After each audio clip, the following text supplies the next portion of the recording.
நீங்கள் கேட்டுக்கொண்டிருப்பது HelpAge India Thamaraikulam முதியோர் கிராமத்தில் இருந்து ஒலிக்கும் கடல்வாணி. இந்த நிகழ்ச்சி மூத்த குடிமக்கள் தயாரித்து வழங்கும் அனுபவம்.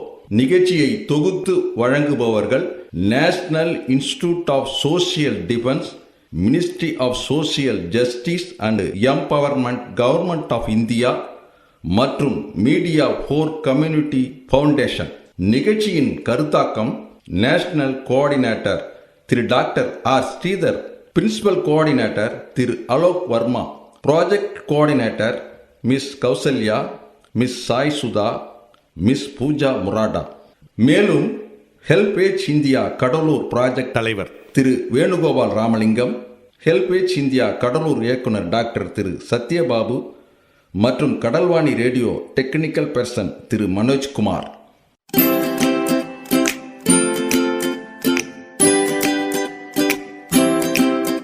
தந்தர்த்தம் என்று சொல்லியே வெள்ளினில் பாட, ஆமா வெள்ளினில் பாட வந்துடுச்சு கடல்வாணியே, வந்துருச்சு கடல்வாணியே.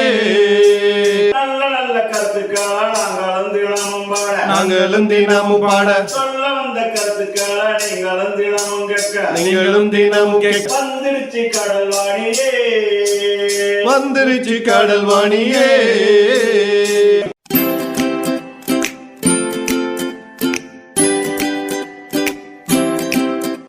வணக்கம், என் பேர் குழந்தை பாண்டியன், 76 வயசு. நான் ஒரு பகவான் ஒரு பாட்டு பாட போகிறேன். தெய்வமையா தெய்வமையா தேவர் குல தெய்வமையா, மூணெழுத்து தெய்வமையா முத்துராமலிங்கமையா, மூணெழுத்து தெய்வமையா முத்துராமலிங்கமையா. முன்னோர்கள் போற்றுவது, முன்னோர்கள் போற்றுவது, முன்னோர்கள் போற்றுவது முடிசூடா மன்னரையா, முடிசூடா மன்னரையா. தெய்வமையா தெய்வமையா தேவர் குல தெய்வமையா, மூணெழுத்து தெய்வமையா முத்துராமலிங்கமையா, மூணெழுத்து தெய்வமையா முத்துராமலிங்கமையா. தேவர் குலம் காக்குமையா, தேவர் குல காக்குமையா, எங்கள் குல தெய்வமையா முத்துராமலிங்கமையா, எங்கள் குல குமையா முத்துராமலிங்கமையா. வில்லாளி வீரனையா, வில்லாளி வீரனையா, வீரமணி கண்டனையா, மூணெழுத்து தெய்வமையா மணிகண்டன் சுவாமியையா. சுவாமியே சரணமென்று சபரிமலை நாதனையா, சுவாமியே சரணமென்று சபரிமலை நாதனையா. தேவர் குலம் புகழ் பெற, தேவரின் புகழ் பெற தேடி வந்த தெய்வமையா, தேவர் குலம் புகழ் பெற தேடி வந்த தெய்வமையா. வில்லாளி வீரனையா, வீரமணி கண்டனையா, சபரிமலை நாதனையா, சுவாமியே சரணமையா, சுவாமியே சரணமையா.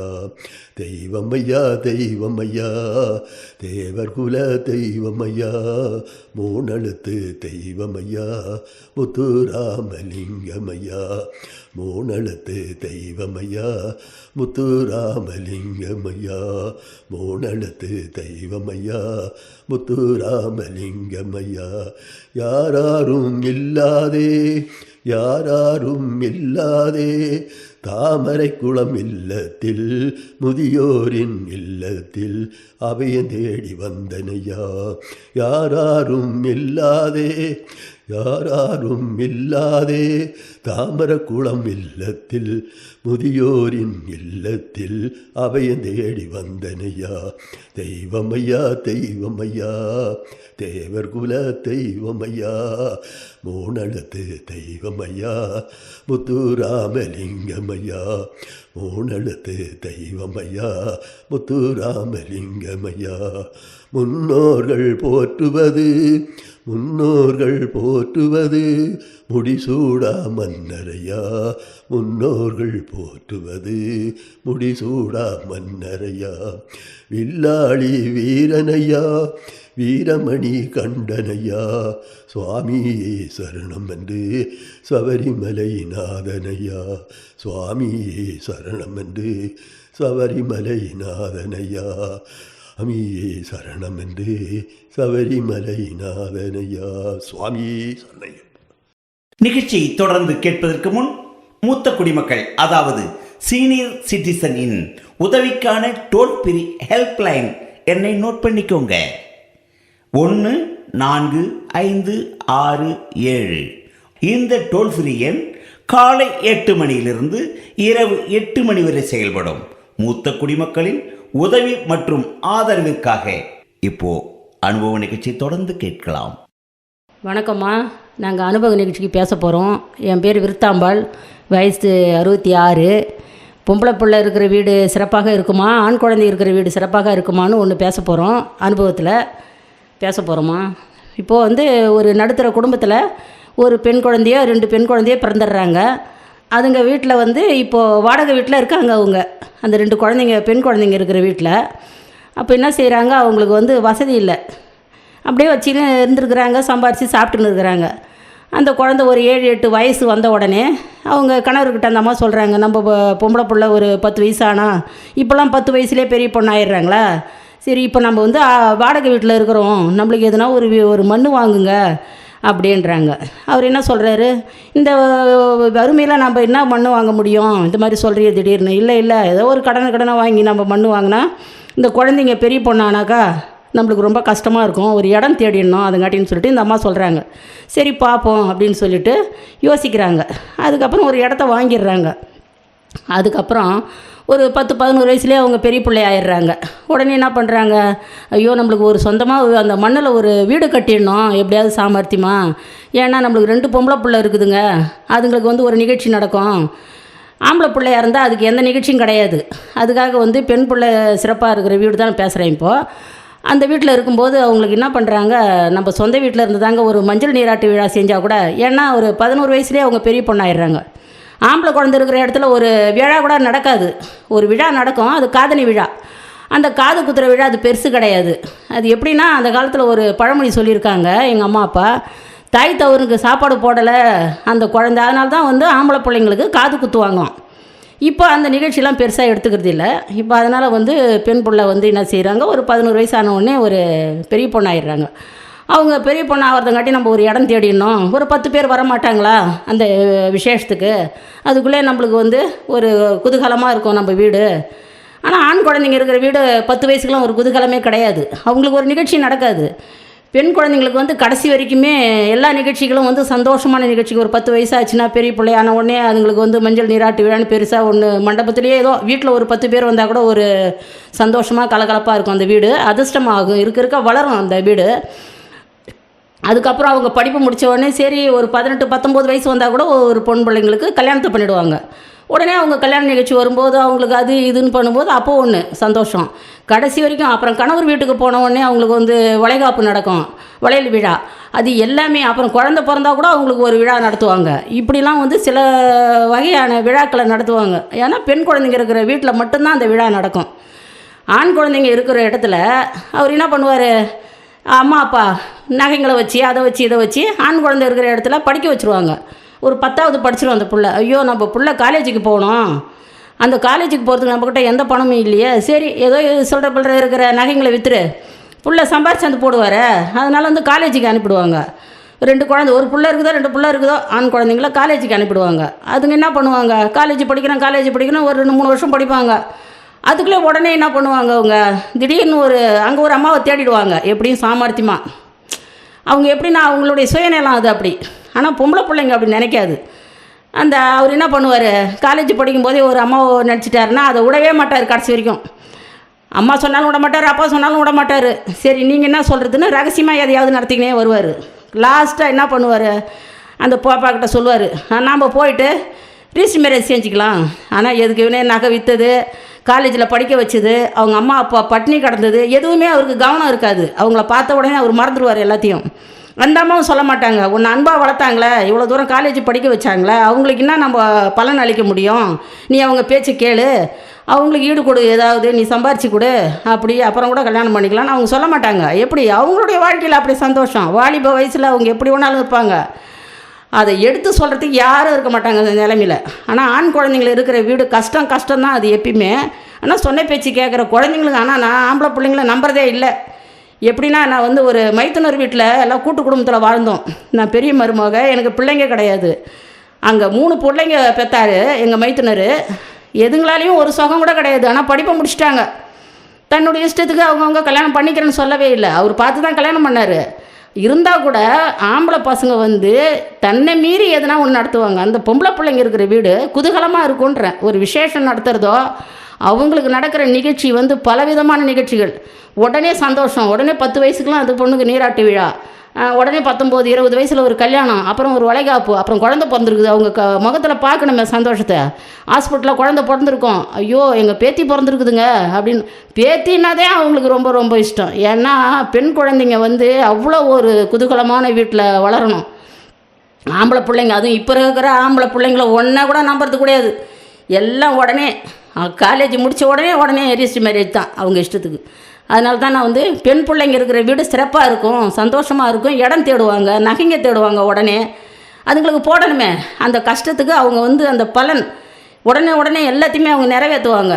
பொன் பிள்ளைங்க இருக்கிற இடத்துல இவர் ஆம்பளை பிள்ளையாச்சே, நம்மளுக்கு இன்னும் ஆம்பளை பிள்ளை தானே இருக்குது, நம்மளுக்கு சம்பாரிச்சு அந்த போடும், நம்ம எல்லாத்தையும் விற்று கூட அவருக்கு எல்லாம் காலேஜ் படிக்க வைக்கலாம், எல்லாம் சம்பாதிப்பான், நம்மளுக்கு கொடுப்பான்னு ஒருத்தருக்கு ஒருத்தர் பேசிக்குவாங்க அம்மா அப்பா.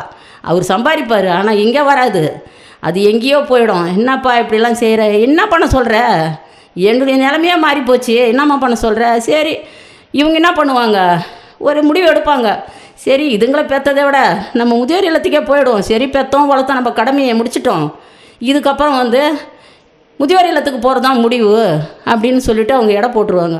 அதே போல் எங்கள் வாழ்க்கையில் நான் வந்து இப்போ தான் நான் 60 வயசில் வந்தேன்.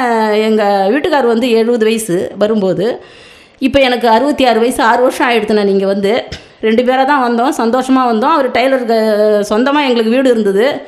கூட்டு குடும்பத்தில் வாழ்ந்ததுனால நான் வந்து சொத்து விவகாரத்தில் வந்து வீணாயிட்டேன். 2 பேருமே ஒரே மாதிரி இருந்துட்டோம். அவரு கவுடி இல்லாத இருந்துட்டார், நானும் வெகுளியாக வாழ்ந்துட்டேன். 2 பேரும் ஒரே மாதிரி வெகுளியாக வாழ்ந்ததில் எங்களுக்கு வந்து ரொம்ப நாசமாக போயிட்டோம், ரொம்ப நாஸ்தியாக போயிட்டோம். வெளியில் நாங்கள் வரும்போது அந்த மிஷினையும் இங்கே எல்பேஜிக்கு வந்தோம் முதிரை இல்லத்துக்கு. இந்த மிஷினை தான் எடுத்துன்னு வந்தார். ஒரு 4 சில்வர் சாமான் கடந்ததெல்லாம் தட்டு முட்டு சாமான்லாம் எல்லாத்தையும் அவங்கக்கிட்டையும் எடுத்து கொடுத்துட்டோம். இனிமேல் குடும்பமே வேணான்னு சொல்லிட்டு அங்கே வந்து நேராக இங்கே வந்துடல, சொந்த வீட்டை விட்டு காட்டுப்பாளத்துலேருந்து நாங்கள் ரெட்டிச்சாவடிக்கு வந்தோம். ரெட்டிச்சாவடிக்கு வந்த பிற்பாடு அவங்க வீட்டு 3 பிள்ளைங்களில் பெரிய பிள்ளை சொல்லிட்டாரு, யாருக்கிட்டே இவர் தெரிஞ்சவர்கிட்ட போய் சொல்லியிருக்கிறாரு பாருங்க, ஆம்பளை பிள்ளைங்களுடைய நிரந்தரத்தை சொல்கிறேன். போய் என்ன சொல்லிட்டாரு, மாரில் தூக்கி போட்ட பெரியப்பா வளர்த்தாரு, நினைக்கவே இல்லை. அந்த பிள்ளை என்ன போய் சொல்லிக்குது, அந்த ஆள் செத்தா கூட நான் வரமாட்டேன் அப்படின்னு சொல்லிட்டாரு. அங்கேருந்து இவர் வந்தார் என்கிட்ட, நம்ம வெளியில் வந்தது பெருசு கிடையாது, இனிமேல் நம்மளுக்கு குடும்பமே வேணாம், வாடகை வீடே வேணாம், சொந்த வீட்டிலேருந்து வந்தோம், 1 வருஷம் இருந்தோம், இந்த வாடகை விட இனிமேல் வேணாம், நம்மளுக்கு முதியோர் இல்லம் தான் நிரந்தரம்ட்டாரு. நான் சொன்னேன், என்ன திடீர்னு இது மாதிரிலாம் முடிவு எடுக்கிறோமா நம்ம, அப்போனா நீ இங்கே இருந்துக்கோ, நீ பணக்கார வீட்டு பொண்ணு, என் கூட நீ வரமாட்ட, முதியோர் இல்லம்லாம் உனக்கு பிடிக்காது, அந்த சாப்பாடெல்லாம் உனக்கு பிடிக்காது, நான் ஒன்றா உனக்கு வாடகை கொடுத்துட்றேன், நீ இங்கே கூட இருந்துக்கோ, நான் தனியாக கிளம்பிடுறேன்னாரு. கோச்சிக்கிறாரு. நான் சொன்னேன், நீ இல்லாத நான் என்னைக்கு இருந்திருக்கிறேன், நானும் வந்துடுறேன் உன் கூடவே அப்படின்னு சொல்லிட்டு நான் கிளம்பி வந்தோம். இங்கே வந்து என் கூட 2 வருஷம் தான் இருந்தாங்க. திடீர்னு அவங்களுக்கு ஹார்ட் அட்டாக் வந்து அவங்க என்னை விட்டுட்டு போயிட்டாங்க. ஆனால் எனக்கு சொன்ன வார்த்தை அவங்க என்ன தெரியுமா, நான் இருக்கிறேன் உனக்கு என்னான்னாங்க, நம்மளுக்கு யாரும் இல்லை நீ நினைக்காத. எப்படி சொன்னாங்க பாரு, நான் இருக்கிறேன். நீங்கள் இன்றைக்கி யாரும் இல்லைன்னு நான் சொல்ல மாட்டேன், எல்லா மனுஷாலும் இருக்கிறாங்க, ஆனால் நீ இருந்தால் எனக்கு எவ்வளோ நல்லா இருக்குமே அப்படின்னு சொல்லிட்டு உன்னை தான் நினைக்கிறேன். கனவுல கூட மனசில் கூட சாப்பிடும்போது நினைக்காத நேரமே கிடையாது. ஆனால் இருக்கிறேன்னு சொல்லிவிட்டு ஹார்ட் அட்டாக் வந்தது, ஏமாற்றிட்டு இங்கே எல்பேஜில் கொண்டாந்து சாப்பிட வச்சுட்டு நல்ல இடத்துல விட்டுட்டு போயிருக்காங்க. எனக்கு அந்த கவலையே கிடையாது. இருந்தால் கூட ஆம்பளை பசங்களுடைய குணங்களோ எண்ணங்களோ சரி கிடையாது. அதே பெண் பிள்ளையாக இருந்திருந்ததுன்னா எங்கள் மைத்துனர் கூட ஒரு குழந்தை, இந்த பெரியப்பா பெரியம்மா எங்கேயோ போகிறாங்களே அவங்க இங்கே இருக்கட்டும் அப்படின்னு சொல்லிட்டு அதுங்க நினச்சிருக்கோம். இப்போ 3 பிள்ளைங்க, ஆனால் நடுப்புள்ள ஒருத்தர் மட்டும்தான் எங்களை வந்து கொஞ்சம் பாதுகாப்போடு பார்த்து அவரையும் கடைசி வரைக்கும் இறுதி சடங்கெல்லாம் செய்துட்டு இங்கே வந்து முதியோர் இல்லத்தில் வந்து எல்லாம் பண்ணார். இப்போ எனக்கும் கடைசி வரைக்கும் அவர் தான் இருக்கிறாரு. நல்லபடியாக அவர் இருந்துட்டோம், எனக்கு அதுவே போதும், நீ இருப்பா அப்படின்னு சொல்லிட்டு நான் கடவுளை 1000 முறை வேண்டிக்கிறேன். அவர் இருந்து எனக்கும் எதனா ஒரு கடைசி இறுதியை பண்ணிவிட்டு அவர் வீட்டுக்கு போயிடுவார். அதோட முதியோர் இல்லத்தை மறந்துருப்பா பெரியமாவோடா அப்படின்னு சொல்லிட்டோம்மா. அதுதான் என்னுடைய வாழ்க்கையினுடைய விவரம். பெண் குழந்தைங்களோட இருக்கிற வீடு சிறப்பாக இருக்கும்ன்றது 2ஐயும் முடிச்சிட்டோம்மா. நன்றி, வணக்கம்.